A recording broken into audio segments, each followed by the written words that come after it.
Baik, terima kasih atas waktu yang telah diberikan. Perkenalkan, nama saya Queen Saga dan Begahananta dari SMA Negeri 1 Sampit sebagai penjawab pertama dari tim Pro. Dengan mosi, Dewan ini akan memberikan hukuman yang lebih berat kepada penyebar hoax. Perdebatan akan saya mulai dalam 3, 2, 1. Orang yang paling berbahaya bukanlah orang yang paling banyak bicara, akan tapi dia yang dengan sengaja menyebarkan dusta. Kita memasuki ke dalam perkenalan masalah. Kita lihat dari sudut status quo bahwasanya hoax itu semakin tak terkendali karena pemberian hukuman kepada pelaku yang tak sebanding dengan apa yang ia perbuat, dan hal ini selaras dengan adanya pembahasan perdebatan pada mosi kali ini. Kita lakukan definisi perbandingan dilihat dari kebijakan yang dulu dan kebijakan yang sekarang. Dulu orang-orang yang pelaku penyebaran hoax ini hanya dikenakan sanksi, denda, dan penjara yang tidak lebih dari 2 sampai 5 tahun. Dan hal ini semakin diperparah dengan adanya suap menyuap yang membuat pelaku penyebaran hoax ini lolos begitu saja. Dan hal ini yang harus kita bahas karena kebijakan ini tidak berdampak apa-apa hingga sekarang. Dan kita bandingkan dengan dunia sekarang, hal itu akan kita bahas di justifikasi nanti. Penyebaran informasi sekarang juga sudah bertransformasi menjadi jauh lebih tak tergapai. Ketika informasi palsu bisa tersebar di mana saja, entah itu lingkungan maupun media sosial. Dulu kita hanya cukup mengandalkan informasi dari lingkungan sekitar, dari mulut ke mulut, dan sekarang ditambah dengan adanya media sosial.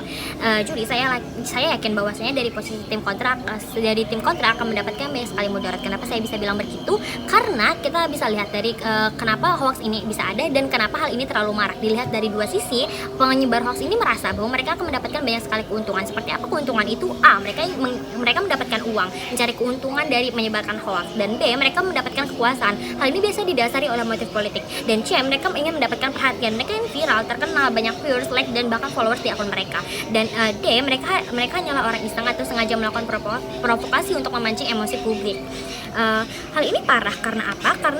Hal ini semakin parah karena adanya kemajuan teknologi di mana orang tak saling kenal itu bahkan bisa menyebarkan informasi palsu, dan sehingga orang yang tak kenal itu pun terdampak. Kami tahu bahwasanya media sosial itu adalah tempat menyebar informasi, dan media sosial itu menyebar informasi dengan sangat cepat bahkan sebelum informasi itu dapat diverifikasi. Dan hal inilah yang menjadi urgensi perdebatan kita pada hari ini ketika kita harus menangani penyebaran hoax ini dengan secepatnya, karena selain menipu juga hoax itu merugikan secara finansial. Juga yang teramat, kita lihat, kami tahu bahwasanya itu adalah hak berbicara setiap orang, tapi bukan berarti orang-orang itu dengan seenaknya menyebarkan kebohongan. Dan hal inilah kenapa kita akan membahas penyebar hoax ini harus dihukum seberat-beratnya. Kita kilas balik lagi ketika dunia hoax itu merajalela dan sangat merugikan, yaitu saat pandemi dan pemilu. Ketika orang-orang di pandemi itu mereka hanya dapat mengandalkan informasi dari digital, dan bahkan mereka itu tidak tahu apakah informasi itu benar ataupun salah. Dan informasi itu menyangkut dengan yang namanya kesehatan, sehingga hal itu akan sangat merugikan apabila informasi itu salah. Dan kita lihat dari dunia pemilu, ketika pemilu saja sampai sekarang itu belum reda, Ibu yang terhormat. Hoax itu adalah kerugian masif yang berupa penipuan dan konflik. Negara memiliki justifikasi moral penuh untuk melakukan hal ini. Kita masuk ke argumen saya itu berfokus pada justifikasi, dan hal ini harus dilakukan. Kami menawarkan pendirian dewan atau komite independen peradilan khusus yang melibatkan jurnalis, pakar hukum untuk identifikasi hoax agar tidak pure dari pemerintah saja. Ketika otoritas yang menentukan apakah sebuah konten hoax itu bukan lembaga eksekutif tapi lembaga independen yang kami tawarkan, dan itu berisi akademis juga pakar hukum, bukan pemerintah. Dan pemerintah tidak memiliki hak veto akan hal ini. B, kami menawarkan penerapan hukuman berjenjang secara spesifik. Ketika sudah dilakukan mekanisme A, akan melakukan mekanisme B, itu evaluasi penyebar hoax dengan menentukan jenis pada yang terlibat, yaitu entah itu denda tinggi maupun pidana lebih lama. Bangga menjadi tim Pro. Perkenalkan, saya Bilal Alsustiawan dari SMA Negeri 1 Sampit sebagai pembicara kedua dari tim Pro. Dengan mosi, Dewan ini akan memberikan hukuman yang lebih berat kepada penyebar berita hoax.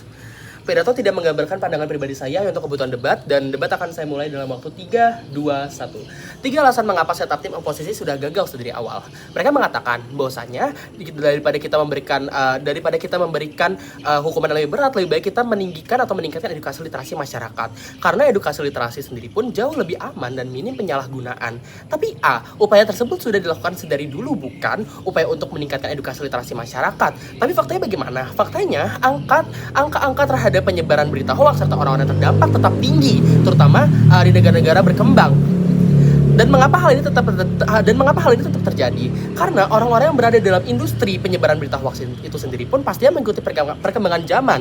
Mereka menggunakan muka-muka orang terkenal, mereka menggunakan suara-suara dari orang terkenal agar kembali bisa dipercaya oleh masyarakat awam misalnya. Tapi B, edukasi hanya fokus kepada korban-korban itu sendiri, bukan. Ujung-ujungnya industri penyebar berita hoax itu pun akan tetap eksis pada ujungnya. Tapi C, bagaimana mekanisme kami akan tetap menjamin keamanan penyalahgunaan pemerintah dan menjaga demokrasi itu sendiri. Saat kami mengidentifikasi hoax, mekanisme kami mengidentifikasi hoax itu adalah merupakan otoritas yang bukan dari pemerintah. Jadi pemerintah tidak mempunyai hak veto untuk bisa melabelkan sebuah konten itu termasuk hoax atau sebuah berita itu termasuk hoax atau tidak. Jadi pemerintah tidak bisa menyalahgunakan serta akan aman untuk demokrasi itu sendiri. Namun, bagaimana penerapan hukuman ini dapat membawa manfaat kepada status quo yang sudah dijelaskan oleh pembicara pertama saya. Masuk ke dalam argumentasi. Lapisan pertama, dengan hukuman yang lebih berat, pastinya itu akan menghilangkan industri hoax itu sendiri. Karena apa? Karena pasti orang-orang akan berpikir resikonya dan akan berpikir dua kali sebelum menyebarkan atau membuat berita hoax itu sendiri. Karena selama kita tidak memberikan hukuman yang lebih berat, ini pasti akan masih ada. Selama menyebarkan lebih menguntungkan daripada resikonya, pasti penyebaran berita hoax ini akan tetap diproteksi dan tetap eksis di dunia. Dan saat itu sudah tidak ada lagi saat mekanisme kita sudah diterapkan, apa yang akan terjadi? Masuk ke lapisan kedua. Dengan hoax itu sudah tidak lagi eksis karena tidak diproteksi, karena sudah tidak ada lagi orang yang melakukannya, apa aja yang akan terjadi? Yang pasti rantai pasok ekonomi akan kembali sehat. Tidak akan ada lagi iklan produk yang menipu misalnya, atau video-video clickbait yang mendapatkan keuntungan dari penonton misalnya. Hal tersebut sudah tidak ada akan lagi dan akan membersihkan rantai pasok ekonomi yang sebelumnya sudah dicemari oleh orang-orang yang menyebarkan berita hoax, bukan? Dan masuk ke lapisan ketiga, dan ujungnya akan bagaimana saat penerapan ini akan membuat dunia digital akan lebih sehat. Algoritma yang tidak akan menipu misalnya, pasar iklan yang sebelumnya tercemari akan lebih kompetitif secara jujur dan segala macamnya.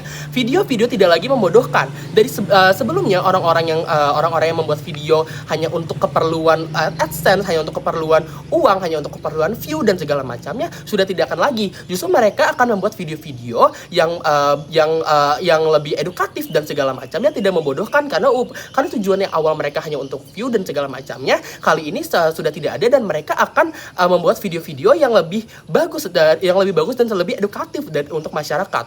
Dan semua hal ini, semua skenario terbaik kami akan tetap terjadi dan tidak seperti skenario terbaik dari tim oposisi di mana mereka akan menunggu semua orang belajar akan pentingnya literasi digital. Sedangkan di kami akan langsung hilang dari akar-akarnya.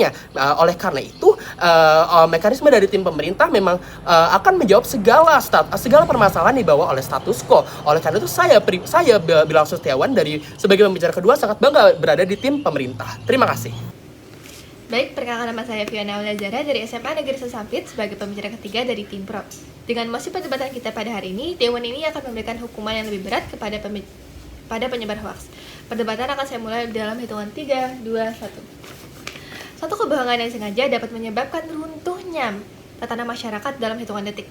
Dengan ini, juri kami mengulangi bahwa kami sebagai tim Pro mendukung penuh mosi perdebatan kita pada hari ini. Juri, kita perlu mengulas balik bahwasanya adanya mosi ini disebabkan oleh suatu permasalahan yang tidak kunjung selesai. Permasalahan tersebut ialah hoax yang semakin merajalela. Namun tim kontra lagi-lagi menyanggah pernyataan dari pembicara 1 dan juga pembicara 2 dari tim Pro.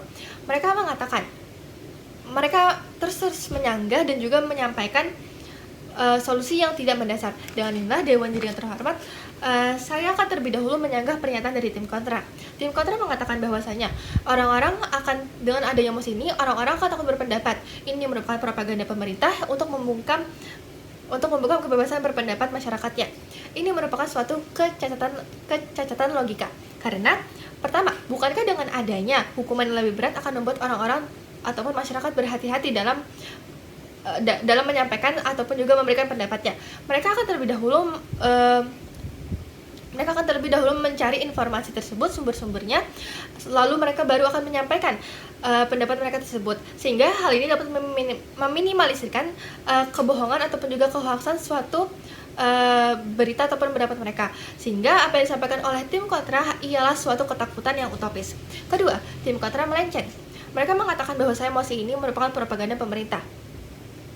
Padahal kenyataannya tidak semua hoax itu merupakan propaganda pemerintah.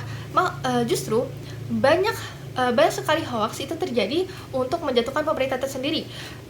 Semisalnya apa yang telah disampaikan, semisalnya dalam permasalahan politik, yaitu saat pemilu. Banyak sekali hoax-hoax yang ditimbulkan di media sosial untuk menjatuhkan paslon-paslon lainnya. Dengan inilah apa yang disampaikan tim kontra tidak mendasar. Baiklah juri, di sini saya akan melanjutkan untuk membandingkan antara pernyataan tim pro dan juga pernyataan tim kontra. Siapakah yang lebih berdampak?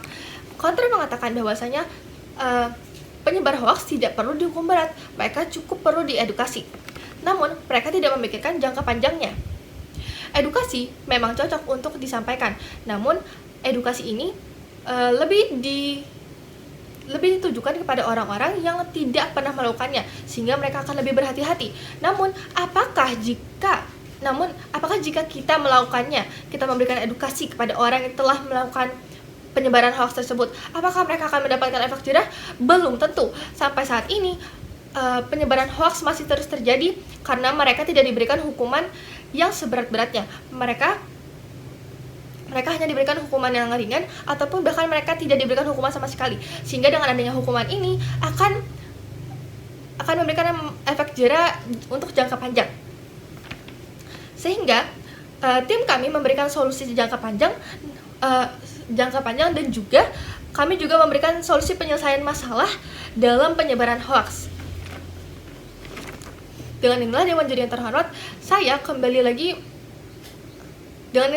terhormat, kami kembali meyakini bahwasanya mekanisme yang telah kami sampaikan dari pembicara pertama kami, yaitu mekanisme pertama dan juga mekanisme kedua, dapat meminimalisir terjadinya penyebaran hoax yang semakin merajalela di masyarakat. Dengan inilah saya, Fiona Aulazara, bangga menjadi pembicara ketiga dari tim Pro. Terima kasih.